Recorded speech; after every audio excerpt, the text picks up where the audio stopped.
has shown a steady increase. Telangana's contribution 2014లో ఎంత అధ్యక్ష భారతదేశానికి జీడిపి కాంట్రిబ్యూషన్ కేవలం 4.1%. కానీ ఈ రోజు అధ్యక్ష వారిచ్చిన సోషియో ఎకనామిక్ అవుట్లుక్ ప్రకారమే Telangana accounted for 5% of India's GDP in the year 2023-24 అంటే 4.1% నుంచి 5%కి పెరిగింది అని చెప్పి జీడిపి కాంట్రిబ్యూషన్ ఆఫ్ తెలంగాణ అంటే తెలంగాణ భారతదేశాన్ని సాకుతున్న రాష్ట్రాల్లో మొన్న మా మిత్రులు శ్రీధర్ బాబు గారు కూడా చెప్పారు Telangana is a contributing state we are economic engine అని చెప్పి వారు కూడా చక్కగా చెప్పారు. అందుకే వారిని నేను అభినందిస్తా ఉన్నా. ఎందుకంటే రాష్ట్రం యొక్క పురోగతి విషయంలో వాస్తవాలు బయటపెట్టినందుకు వాస్తవాలు చెప్పినందుకు వారిని నేను మనసారా అభినందిస్తా ఉన్నా. అధ్యక్ష ఒకటి వాస్తవం, ఉద్యమాలతో ఉదయించిన తెలంగాణ ఇవాళ ఉజ్వల తెలంగాణగా వెలుగుతున్నది అనే మాట వాస్తవం. దీనిలో ఎవరికి రెండో అభిప్రాయం ఉండాల్సిన అవసరం లేదు. ఎందుకంటే ఎలక్షన్లు అయిపోయినాయి, అసెంబ్లీ ఎన్నికలు అయిపోయినాయి, పార్లమెంట్ ఎన్నికలు అయిపోయినాయి, ఇంకా 4.5 ఏళ్ల పాటు చక్కగా కలిసిమెలిసి పనిచేసుకునే అవకాశం ఉంది. నేను వారికి మనస్ఫూర్తిగా నేను కూడా నిండు మనసుతో ఆశీర్వదిస్తా ఉన్నా అధ్యక్ష, అభినందిస్తా ఉన్నా. ఎందుకంటే వయసులో చిన్నవాడినే కావచ్చు కానీ నేను వారిని అభినందిస్తా ఉన్నా. ఎందుకు మీకు ఇవాళ ప్రజలు అవకాశం ఇచ్చారు, 10 ఏళ్ళు మాకు ఇక్కడ అవకాశం ఇచ్చినారు అక్కడ. ఆ తర్వాత మేము డిసెంబర్ 3 నాడే చెప్పాము అధ్యక్ష, 10 ఏళ్ళు మాకు ప్రభుత్వం ఇచ్చిన ప్రజలకు రుణపడి ఉంటాం, వారికి శతదా సర్వదా వారికి ధన్యవాదాలు. అదేవిధంగా ఇవాళ కొత్త పాత్ర ఇచ్చారు ప్రజలు మాకు, ఒక నిర్మాణాత్మకమైన ప్రతిపక్షంగా, ఒక కన్స్ట్రక్టివ్ ఆపోజిషన్గా, ఈ రాష్ట్రం కోసం పుట్టిన పార్టీగా తప్పకుండా ఈ రాష్ట్ర బాగులు కోరుతూ, ఈ రాష్ట్ర ప్రజల బాగు కోరుతూ మీరు తీసుకునే ప్రతి నిర్ణయానికి మా మద్దతు, మా స్వాగతం ఉంటుంది. కన్స్ట్రక్టివ్ నిర్ణయాలకు తప్పకుండా స్వాగతిస్తాం. ఈరోజు మీరు బిల్లు తెస్తున్నారు స్కిల్ డెవలప్మెంట్ మీద, స్కిల్ యూనివర్సిటీ మీద, తప్పకుండా స్వాగతిస్తాం అధ్యక్ష. ఆ రకంగా అధ్యక్ష నేను వారికి చేసే విజ్ఞప్తి, దయచేసి let us not indulge in politics and curse our own state అధ్యక్ష. కానీ అధ్యక్ష వాస్తవాలు ఒక్కసారి మాట్లాడుకుంటే అప్రోప్రియేషన్లోకి వస్తే అధ్యక్ష ఏం చెప్పారు అధ్యక్ష, చాలా మాటలు చెప్పారు. కానీ బడ్జెట్ చూస్తే ఏముంది అధ్యక్ష, ఈరోజు శుష్క ప్రియాలు, శూన్య హస్తాలు, గ్యారంటీలకు టాటా, లంకె బిందెల వేట, డిక్లరేషన్లు డీలా, డైవర్షన్ల మేళ, హామీ పత్రాలకు పాతర, శ్వేతపత్రాల జాతర, నిరుద్యోగుల మీద నిర్బంధాలు, జర్నలిస్టుల మీద దౌర్జన్యాలు, విమర్శిస్తే కేసులు, ప్రశ్నిస్తే దాడులు, నేతన్నల ఆత్మహత్యలు, ఆటో అన్నల బలవన్మరణాలు. ఓట్లకు ముందేమో అభయహస్తం అధ్యక్ష, ఓట్లు పడ్డాక ఈరోజు శూన్యహస్తం. మేనిఫెస్టోలో అరచేతిలో స్వర్గం, బడ్జెట్లో మాత్రం మోచేతికి బెల్లం, 3 తిట్లు 6 అబద్ధాలతో కేవలం పొద్దున్న లేస్తే బట్టగాల్చి మీదేసే పనులు ఇందులో కనబడ్డాయి అధ్యక్ష. ఇవాళ వారు అన్నారు అధ్యక్ష, దివాలా తీసిన రాష్ట్రం ఒక క్యాన్సర్ పేషెంట్ మాదిరిగా, ఎయిడ్స్ పేషెంట్ మాదిరిగా అని మాట్లాడారు. దయచేసి ఇది సరైన పద్ధతి కాదు. మా మీద కోపం ఉంటే మాట్లాడండి, విమర్శించండి, ఇబ్బంది లేదు. కానీ రాష్ట్రాన్ని ఖర్చు చేయడం అనేది మనకు మంచిది కాదు. ఉద్యమాలతో ఉదయించిన తెలంగాణ తప్పకుండా ఈరోజు ఉజ్వల తెలంగాణ ఎదిగిన మాట వాస్తవం. దాన్ని మనందరం కూడా అభినందిద్దాం. 10 ఏళ్ల ప్రస్థానంలో ఇవాళ స్వరాష్ట్రం స్వంత కాళ్ళ మీద నిటారుగా నిలబడ్డది అధ్యక్ష. విఫల రాష్ట్రం అవుతుందని శాపనార్థాలు పెట్టిన వాళ్ళందరి శాపాలను తట్టుకొని సవాళ్ళను అధిగమించి ఇవాళ తెలంగాణ ఒక విజయవంతమైన స్టేట్గా సిరి సంపదలతో భారతదేశం భాగ్యరేఖలు మార్చే అగ్రగామి రాష్ట్రాల సరసన నిలబడి ఉండడం మనందరికీ గర్వకారణం తెలంగాణ బిడ్డలుగా. అధ్యక్ష ఇవాళ కొన్ని ప్రచారాలు జరుగుతూ ఉన్నాయి. దివ్యంగా ఉన్న రాష్ట్రాన్ని దివాలా తీసిందని ప్రచారం చేస్తూ ఉన్నారు. ఆస్తులు దండిగా ఉన్న రాష్ట్రాన్ని అప్పులో ఊబిలో ఉందని చెప్పి తప్పుడు ప్రచారం చేస్తున్నారు. ఇది నిజంగా కూడా దురదృష్టకరం. మీరు చేస్తున్న ప్రచారం శుద్ధ తప్పు అని నేను చెప్పట్లేదు అధ్యక్ష, మీ సోషియో ఎకనామిక్ అవుట్లుకే చెప్తా ఉంది. మీ సోషియో ఎకనామిక్ అవుట్లుక్ ఏదైతే మీరే రేవంత్ రెడ్డి గారు ముఖ్యమంత్రి గారు అదేవిధంగా ఉప ముఖ్యమంత్రి గారి ముఖ చిత్రంతో వేసిన సోషియో ఎకనామిక్ అవుట్లుకే మీరు చేస్తున్న ప్రచారం శుద్ధ తప్పు అని చెప్తా ఉంది. మీరు మాటలతో మసిబూసి మారేడికాయ చేసే ప్రయత్నం చేస్తూ ఉన్నారు. కానీ అంకెలు అబద్ధాలు ఆడవు అధ్యక్ష. ఆర్బీఐ గణాంకాలు, ఇది నా సొంత కవిత్వం కాదు, ప్రభుత్వం యొక్క లెక్కలు కాదు, RBI controller and auditor general యొక్క గణాంకాలు, అవి నిజాలను కూడా నిగ్గు తెలుస్తూ ఉన్నాయి. అధ్యక్ష నేను ఈరోజు మీ ముందు ప్రజెంట్ చేస్తాను అధ్యక్ష. సోషియో ఎకనామిక్ అవుట్లుక్లోనే పక్క పేజీల్లోనే పరస్పర విరుద్ధమైన మరి ఇవాళ వాస్తవ పరిస్థితులు వాటిని బయట పెడతా ఉన్నాయి. గందరగోళం సృష్టించే ప్రయత్నం మీరు చేశారు, కానీ సత్యాల మీద ముసుగులేయడం అంత సులభం కాదు అధ్యక్ష. అధ్యక్ష ఇక్కడ నేను మీకు 2-3 విషయాలు చెప్పాలి అధ్యక్ష. ఈరోజు డెవలప్మెంట్ ఎక్స్పెండిచర్ పరంగా తీసుకుంటే అధ్యక్ష భారతదేశంలోనే మీరిచ్చిన సోషియో ఎకనామిక్ అవుట్లుక్లోనే ఉంది, ఇది స్పష్టంగా ఉంది. Telangana is the top state in the country with 74%. ఇది నాది కాదు అధ్యక్ష, డెవలప్మెంట్ ఎక్స్పెండిచర్లో అగ్రభాగాన ఉన్నామన్న మాట మీరు సోషియో ఎకనామిక్ అవుట్లుక్లో మీరే చెప్పారు. ఆర్బీఐ లెక్కలను మీరే ఇందులో కోట్ చేశారు అధ్యక్ష. తర్వాత మీరు ఇంకొక మాట చెప్పారు అధ్యక్ష, ఏమంటారు, జీతాలకు పైసలు లేవు, అప్పులు తీర్చడానికి అప్పులు చేస్తున్నాము, వడ్డీల భారం కూడా ఎక్కువైంది అని చెప్పి మీరు చెప్పారు. కానీ వాస్తవం ఏంది అధ్యక్ష? వాస్తవం ఏంది అంటే అధ్యక్ష, there is something called as committed expenditure. Committed expenditure అంటే ఏంది అధ్యక్ష అంటే, ఆర్థిక మంత్రి గారికి మొత్తం తెలుసు అధ్యక్ష, తెలిసి కూడా వారు సభను తప్పుదోవ పట్టించే ప్రయత్నం చేశారు. ఆ కమిటెడ్ ఎక్స్పెండిచర్ అంటే salaries, pensions and interest payments, ఈ మూడు కలిపితే కమిటెడ్ ఎక్స్పెండిచర్. కమిటెడ్ ఎక్స్పెండిచర్ విషయంలో అధ్యక్ష వారి దృష్టికి, అదేవిధంగా గౌరవ సభ్యుల దృష్టికి కూడా నేను తీసుకొచ్చేది, ప్రజల దృష్టికి కూడా నేను తీసుకొచ్చేది ఏమంటే, మనము చాలా స్పష్టంగా భారతదేశంలోని ఇతర రాష్ట్రాలతో పోలిస్తే చాలా చక్కటి పరిస్థితిలో ఉన్నమాట వాస్తవం అధ్యక్ష. మీ ముందు నేను ప్రజెంట్ చేస్తాను, ఎందుకంటే ఇది మీ బుక్కే కాబట్టి మీ బుక్లోంచే చెప్తాను అధ్యక్ష. కమిటెడ్ ఎక్స్పెండిచర్ విషయానికి వస్తే మనం ఈరోజు కొన్ని ఏ రాష్ట్రాల సరసన ఉన్నాం అధ్యక్ష? స్టేట్ వైజ్ డెవలప్మెంట్ ఎక్స్పెండిచర్లోనేమో అగ్రభాగాన ఉన్నాం. 74% ఇవాళ డెవలప్మెంట్ ఎక్స్పెండిచర్ మీద ఖర్చు పెడుతున్నామని మీరే చెప్తున్నారు. అదేవిధంగా అధ్యక్ష కమిటెడ్ ఎక్స్పెండిచర్, కమిటెడ్ ఎక్స్పెండిచర్లో మనం, కమిటెడ్ ఎక్స్పెండిచర్ అంటే ఒక రూపాయిలో మీరు జీతాలు, భత్యాలు, పెన్షన్లు, అదేవిధంగా వడ్డీ చెల్లింపులు మితి కడితే అది పోతే రూపాయిలో మనకు 47 పైసలు రూపాయలు దానికి పోతున్నాయి అధ్యక్ష, జీతాలకు, భత్యాలకు, పెన్షన్లకు, అదేవిధంగా మనకి మితి కట్టేందుకు ఇంట్రెస్ట్కు. మిగిలిన 53 పైసలు అవైలబుల్ ఉన్నాయి ప్రభుత్వానికి డెవలప్మెంట్ చేయడానికి అనేది కమిటెడ్ ఎక్స్పెండిచర్లో కనబడతా ఉంది. అంటే ఓవరాల్గా చూసుకుంటే ఎక్కడున్నాం అధ్యక్ష మనం? ఈరోజు భారతదేశంలో కేరళ చూస్తే కమిటెడ్ ఎక్స్పెండిచర్ 82 రూపాయలు, రూపాయిలో 82 పైసలు, హర్యానా రూపాయిలో 81 పైసలు, పంజాబ్లో రూపాయిలో 79 పైసలు జీతాలకు, భత్యాలకు, పెన్షన్లకు, అదేవిధంగా ఇంట్రెస్ట్ చెల్లింపులకు పోతుంది. వెస్ట్ బెంగాల్ 69 పైసలు పోతుంది రూపాయలు, తమిళనాడులో 62 పైసలు పోతుంది, ఆంధ్రప్రదేశ్లో 61 పైసలు పోతుంది, వారు మొన్నటిదాకా నడిపిన రాజస్థాన్లో 59 పైసలు రూపాయికి. దేశ సగటు జాతీయ యావరేజ్ ఎంత అధ్యక్ష? కమిటెడ్ ఎక్స్పెండిచర్ 56 పైసలు. అంటే మొత్తంగా రూపాయి ఆదాయం వస్తే అందులో 56 పైసలు జాతీయ సగటు కమిటెడ్ ఎక్స్పెండిచర్. కానీ తెలంగాణ ఎంత అధ్యక్ష? 47.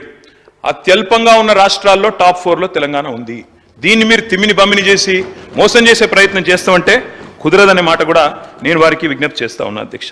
అధ్యక్ష ఇంకొక మాట కూడా చెప్పాలి అధ్యక్ష, ఇవాళ వడ్డీల కోసం, జీతాల కోసం పైసలు జాలట్లేదు అనే మాట వారు మాట్లాడుతూ ఉన్నారు అధ్యక్ష. ఒక్క మాట వారికి నేను చేసే విజ్ఞప్తి, మీరు పరస్పర విరుద్ధమైన వ్యాఖ్యలు చేశారని నేను చెప్పాను. 47 పేజీలో సోషియో ఎకనామిక్ అవుట్లుక్లో మీరే చెప్పారు హయ్యర్ ఫిజికల్ స్ట్రెస్ ఉంది, 47 ఉంది కమిటెడ్ ఎక్స్పెండిచర్, దానివల్ల ఫిజికల్ స్ట్రెస్ ఉందని చెప్పారు. కానీ 44 పేజీలో మీరు చెప్పిన మాటలో అక్కడ మీరు చెప్పారు డెవలప్మెంట్ ఎక్స్పెండిచర్లో Telangana top in the country 74% అని మీరే చెప్తా ఉన్నారు. What is right? Committed expenditure తక్కువ ఉంది అయినా ఎక్కువ ఫిజికల్ స్ట్రెస్ ఉందని మీరు చెప్పిన మాట కరెక్టా? లేదా డెవలప్మెంట్ ఎక్స్పెండిచర్ 74%తో భారతదేశంలో హైయెస్ట్ ఉన్నామన్నమాట కరెక్టా? మీరు చెప్పాలి. ఇంకొక మాట కూడా నేను చెప్తా ఉన్నా అధ్యక్ష. అధ్యక్ష మనకు రెవెన్యూ రిసీట్స్ ఉంటాయి అధ్యక్ష. రెవెన్యూ రిసీట్స్ 4 రకాలు.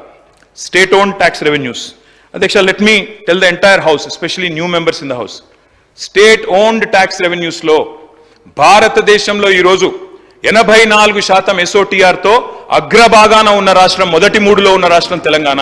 అంటే ఎవరి మీదనో ఆధారపడకుండా, ఇంకెవరి మీదనో మనం కేంద్ర ప్రభుత్వం ఇవ్వలేదనో, యూనియన్ బడ్జెట్లో రాలేదనో మనం బీరిపోకుండా, బిత్తిరి కాకుండా మనం బ్రహ్మాండంగా SOTR 84% అధ్యక్ష. అధ్యక్ష 4 కంపోనెంట్స్ ఉంటాయి రెవెన్యూ రిసీట్స్లో. ఒకటి స్టేట్ ఓన్ ట్యాక్స్ రెవెన్యూస్, రెండవది సెంట్రల్లో మనకు వచ్చే షేరు, మూడవది నాన్ ట్యాక్స్ రెవెన్యూస్, నాలుగవది మనకు ఇంకోటి చెప్తాను సార్, 4 ఉంటాయి సార్. ఆ 4లో మరి ఈరోజు మీరు చూసినట్టయితే ఒక్క మాట, ఈరోజు 2014లో రెవెన్యూ రిసీట్స్ ఎంత, మనకి రెవెన్యూ ఎక్స్పెండిచర్ ఎంత చూసుకుంటే అధ్యక్ష, దాన్ని బట్టే మనం సర్ప్లస్ స్టేటా, మిగులు బడ్జెట్ స్టేటా, లోటు బడ్జెట్ స్టేటా తేలుతుంది అధ్యక్ష. రెవెన్యూ రిసీట్స్ ఉంటాయి, రెవెన్యూ ఎక్స్పెండిచర్ ఉంటుంది. రెవెన్యూ ఎక్స్పెండిచర్లు ఏముంటాయి అధ్యక్ష? జీతాలు, భత్యాలు, అదేవిధంగా మనకి ఇంట్రెస్టు, దాంతోపాటు సబ్సిడీలు కూడా ఉంటాయి. ఈ 4 తీసేస్తే అప్పుడు రెవెన్యూ సర్ప్లస్ ఎంత అని తేలుతుంది. మాటికి ఒక మాట అంటారు అధ్యక్ష వీరు, మిగులు బడ్జెట్తో మేము మీకు అప్పజెప్పిపోతే అప్పుల కుప్ప చేసిండ్రు, అప్పుల పాలు చేసిండ్రు రాష్ట్రాన్ని చెప్తారు అధ్యక్ష. నేను ఇవాళ చెప్తా ఉన్నా, I would like to set the record straight. అధ్యక్ష, 2014లో రెవెన్యూ సర్ప్లస్ వాస్ 369 crore. 2022-23లో రెవెన్యూ సర్ప్లస్ వాస్ 5944 crore. నిన్న మీరు పెట్టిన బడ్జెట్ లో కూడా రెవెన్యూ సర్ప్లస్ అధ్యక్ష 297 కోట్లు. అంటే మీరు మాకు 369 కోట్ల రెవెన్యూ సర్ప్లస్ తో అప్పచెప్తే మళ్ళా మీకు అప్పచెప్పినాడు కూడా మేము 5944 కోట్ల రూపాయల రెవెన్యూ సర్ప్లస్ ఇచ్చిన మాట వాస్తవం కాదా? Revenue receipts minus revenue expenditure, అదే కదా రెవెన్యూ సర్ప్లస్. నేను చెప్పింది తప్ప? మరి అప్పుల పాలైపోయిందంటే ఇంకొక మాట అన్నారు నిన్న ఆర్థిక శాఖ మంత్రి గారు, బాధాకరమైన మాట. జీతాలకు ఇచ్చినందుకు కూడా మేము అప్పులు తెచ్చే పరిస్థితి అన్నారు అధ్యక్ష. మరి రెవెన్యూ మీరు చెప్పిన లెక్కలు తప్ప, మీ మాటలు తప్ప? మీరు చెప్పిన లెక్కల్లో ఏం చెప్పారు అధ్యక్ష? రెవెన్యూ ఎక్స్పెండిచర్లో చూపెట్టారు శాలరీస్, పెన్షన్స్. అందులో ఏం చెప్తున్నారు? శాలరీసు, పెన్షన్స్, సబ్సిడీలు, ఇంట్రెస్ట్లు అన్నీ పోగా 300 కోట్ల రెవెన్యూ సర్ప్లస్ ఉందని బడ్జెట్లో చెప్తారు. కానీ ఇక్కడికి వచ్చి మాత్రం మాటల్లో, స్పీచ్లో ఏం చెప్తారు అధ్యక్ష? జీతాల కోసం అప్పులు తెచ్చే దౌర్భాగ్య పరిస్థితిలో ఉంది రాష్ట్రం అని చెప్పడం సభను తప్పుదో పట్టించడమా కాదా? దయచేసి చెప్పాలని చెప్పి కూడా నేను కోరుతా ఉన్నా అధ్యక్ష. వారి రిప్లైలో చెప్పండి అధ్యక్ష. ఇంకొక మాట అధ్యక్ష, నేను మొన్నే చెప్పాను, రిప్లైలో చెప్పండి సార్, మాకు అభ్యంతరం లేదు. I'm not saying anything wrong sir, I'm saying everything in parliamentary way. దయచేసి మీరు రిప్లైలో మొత్తం చెప్పండి అధ్యక్ష. మేము ఇంకొక మాట చెప్పాలి అధ్యక్ష. మొన్ననే హరీష్ రావు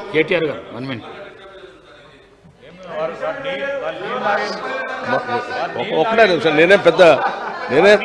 నేనే అధ్యక్ష, వారు రెవెన్యూ రిసీప్ట్స్, రెవెన్యూ ఎక్స్పెండిచర్ గురించి మాట్లాడుతూ మా సమయం అంతా అద్భుతంగా రెవెన్యూ సర్ప్లస్తోనే ఉంది, ఎటువంటి ఇబ్బంది లేదని చెప్తా ఉన్నారు. కరెక్టే, రెవెన్యూ రిసిప్ట్స్ కూడా అద్భుతంగా ఉన్నాయి.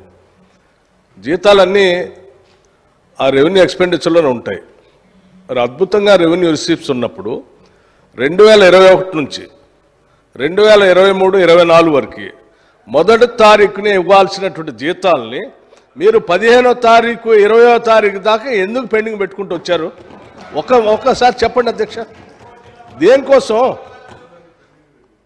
ఉన్న అద్భుతంగా రెవెన్యూస్ ఉన్నాయి, ఎందుకు పెండింగ్ పెట్టారు అధ్యక్ష? దేనికోసం పెట్టారు? ఎటు డైవర్ట్ చేశారు? ఏం చేశారు? ఇవన్నీ వాస్తవాలే కదా అధ్యక్ష. Speaker sir, yes sir, I agree with deputy chief minister. Receipts బాగున్నాయి. మేము చెప్పిన మాట ఏం చెప్పాం సార్? కరోనా అనేది ఒకటి విశ్వమానవాళి, ఎవరు ఎన్నడూ ఎదుర్కొని ఉపద్రవం ఒకటి మనందరం కూడా ఎదుర్కొన్నాము. ఆ కరోనా సమయం మేము తెచ్చాము, కరోనా మేము తేలేస్తాము అధ్యక్ష. దాని తర్వాత సార్ బ్రదర్ వినండి, ఒక నిమిషం వినండి దయచేసి. వారిని కోరేది అధ్యక్ష, నేను సబ్జెక్ట్ మాట్లాడుతున్నాను బ్రదర్, విమర్శ చేయడం లేదు అధ్యక్ష. 2019 చివరిలో కరోనా వచ్చింది అధ్యక్ష, 19 డిసెంబర్లో వచ్చింది. అందుకే COVID-19 అంటారు దాన్ని, ఎందుకంటే 19 చివరిలో వచ్చింది. 2020 మార్చిలో ఇండియాలోకి వచ్చింది. మొదటి కేసు హైదరాబాద్లో 2020 మార్చి 2 నాడు వచ్చింది. అప్పటి నుంచి అధ్యక్ష 2 సంవత్సరాలు ఆర్థికంగా అతలాకుతలమైపోయిన పరిస్థితి. అందుకే అధ్యక్ష మీరు చూస్తే లెక్కల్లో అప్పటిదాకా జీతాలు చక్కగానే వచ్చినాయి కదా అధ్యక్ష. ఆ తర్వాతనే కదా కొంత ఏమనుకున్నాం, ఎక్కడ డైవర్ట్ చేశారో అన్నారు డిప్యూటీ సీఎం. ఎస్, ఎక్కడ డైవర్ట్ చేశాం అధ్యక్ష?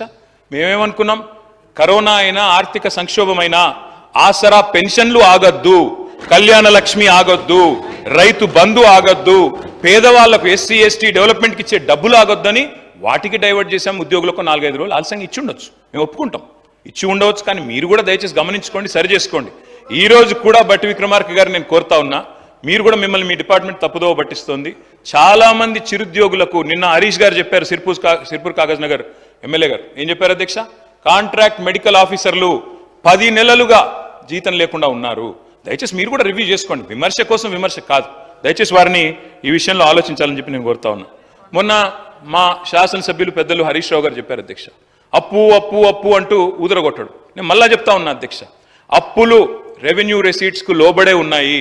రెవెన్యూ సర్ప్లస్ ఉన్నాము అంటే అప్పులు చేసే పరిస్థితి ఇవాళ జీతాల కోసమో రెవెన్యూ ఎక్స్పెండిచర్ కోసమో చేసే పరిస్థితి లేదు. SOTRలో అంటే సొంత వనరుల వీళ్ళలో తెలంగాణ టాప్లో ఉంది. దయచేసి ఆ ప్రచారం మానుకోండి. రెండవది నికర అప్పు, వారు పదే చెప్తారు అధ్యక్ష, 6,71,000 కోట్ల అప్పు అని వారు చెప్తారు. ముఖ్యమంత్రి గారు అయితే నెలకు 7,000 మిత్తి కడుతున్నాను ముఖ్యమంత్రి గారు చెప్తారు.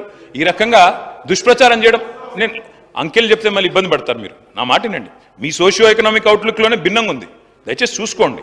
చూసుకోండి. ఎందుకంటే ఏం ప్రచురిస్తున్నారో ఏం చేస్తున్నారో చూసుకొని మాట్లాడండి. బయట పొలిటికల్గా మాట్లాడితే నడుస్తుంది, హౌస్లో నడవదు అధ్యక్ష. అధ్యక్ష ఇంకొక మాట వారికి చెప్పాలి అధ్యక్ష. నేను అప్పుల విషయంలో వారు 6,71,000 కోట్లు అంటే మొన్ననే హరీష్ రావు గారు చాలా వివరంగా చెప్పారు.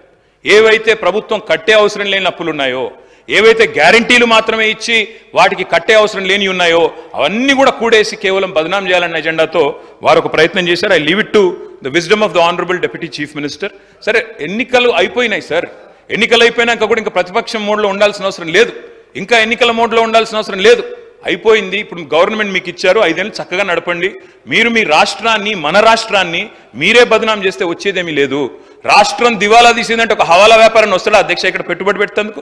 దయచేసి రాష్ట్రాన్ని ఖర్చు చేయడం ఆపండి అని చెప్పి నేను వారికి విజ్ఞప్తి చేస్తా ఉన్నాను అధ్యక్ష. ఇంకొక మాట చెప్పాలి అధ్యక్ష. నికర అప్పు హవాలా వ్యాపారులు కోటిలో ఉన్నారు. మీ వాళ్ళని అడగండి, బాగా చెప్తారు. తెలిసిన వాళ్ళు బాగున్నారు, మీ దానిలో వాళ్ళని అడగండి, చెప్తారు. అధ్యక్ష, మేము చేసిన నికర అప్పు మొన్ననే హరీష్ రావు గారు చెప్పారు 3,85,340 కోట్లు మాత్రమే. దయచేసి సభని, ప్రజలని తప్పుదోవ పట్టించే ప్రయత్నం చేయకండి. ఇంకొక మాట కూడా నేను గౌరవనీయులైన ఆర్థిక మంత్రి గారికి విజ్ఞప్తి చేస్తాను అధ్యక్ష. ఎన్నడైనా కూడా మన కుటుంబ ఆస్తి అయినా, వ్యక్తిగత ఆస్తి అయినా, లేదా రాష్ట్రం యొక్క సంపద అయినా, అప్పులైనా రెండింటిని కలిపి చూస్తారు అధ్యక్ష. ఇప్పుడు మా స్పీకర్ గడ్డం ప్రసాద్ గారు అంటే మా అందరికీ అభిమానం. స్పీకర్ గారు మన అఫిడవిట్లో ఎన్నికల్లో పోటీ చేసినాడు, మీరు అఫిడవిట్ ఇచ్చారు ఎలక్షన్ కమిషన్కి. ఏం చెప్పినాం అధ్యక్ష? అందులో ఆస్తులు చెప్పాం, అప్పులు చెప్పాం, నెట్వర్త్ ఎంత అనేది చెప్తారు అధ్యక్ష. మరి ఎంతసేపు అప్పు అప్పు అప్పు అని నడిచేటోళ్ళు మరి తప్పకుండా అప్పులతో పాటు గత ప్రభుత్వం ఇచ్చిన ఆస్తులు కూడా చెప్పాలి కదా అధ్యక్ష.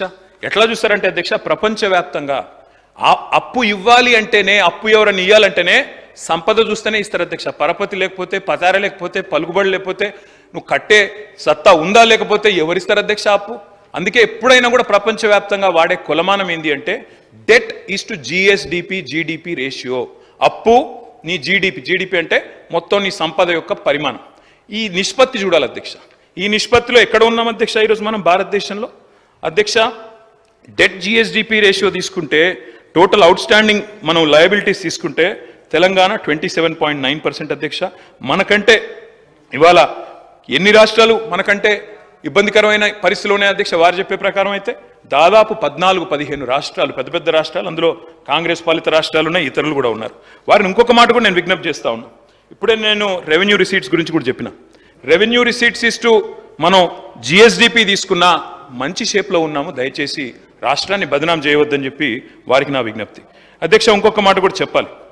2014-15లో అధ్యక్ష ఆనాటి GSDPలో మన అప్పుల శాతం 14.4. ఈరోజు అధ్యక్ష 2023-24లో మన డెట్ GDP రేషియో 27.8. ఆ రోజు 14.4, ఈరోజు 27.8. వారేమో అప్పులు పెరిగిపోయినాయి అంటున్నారు. మరి ఈ రేషియో ఏం చెప్తుంది అధ్యక్ష? సంపద కూడా పెరిగింది. 4 లక్షల కోట్ల నుంచి 14,60,000 కోట్లకు రాష్ట్ర సంపద కూడా పెరిగిందన్న మాట ఎందుకు విస్మరిస్తున్నారన్న మాట వారిని నేను అడుగుతా ఉన్నా అధ్యక్ష. అధ్యక్ష, ఇంకొక మాట చెప్పాలి. డెట్ GDP అంటే అధ్యక్ష ఇవాళ మనది 27.8%. భారతదేశం యొక్క డెట్ GDP రేషియో, కేంద్ర ప్రభుత్వం యొక్క డెట్ GDP రేషియో 59%. అదేవిధంగా అధ్యక్ష ప్రపంచంలోనే అత్యంత ధనిక దేశం ఏది అధ్యక్ష? అమెరికా. ఆ తర్వాత మనం చెప్పుకుంటాం సింగపూర్ గురించి, జపాన్ గురించి చెప్పుకుంటాం. అమెరికా యొక్క డెట్ GDP రేషియో అధ్యక్ష 129%. మనది 27, భారతదేశానికి 59, అమెరికాది 129, సింగపూర్ 168%, జపాన్ 264%. అంటే ఒక గ్రోయింగ్ ఎకానమీ, ఒక ఆస్పిరేషనల్ ఎకానమీ అప్పు తీసుకుంటే తప్పు కాదు అధ్యక్ష. నేను ఇంకొక మాట కూడా తమరికి విజ్ఞప్తి చేస్తాను అధ్యక్ష. మన జనరేషన్లో, మన తండ్రుల నాటి కాలంలో ఏంది అధ్యక్ష అప్పు గురించి థింకింగ్? భారతదేశంలో సగటు జీవిది అప్పు చేస్తే తప్పు. మనకు చిన్నప్పటి నుంచి సామెత చెప్తారు, అప్పు చేసి పప్పు కూడా తినద్దు అని చెప్తారు అధ్యక్ష.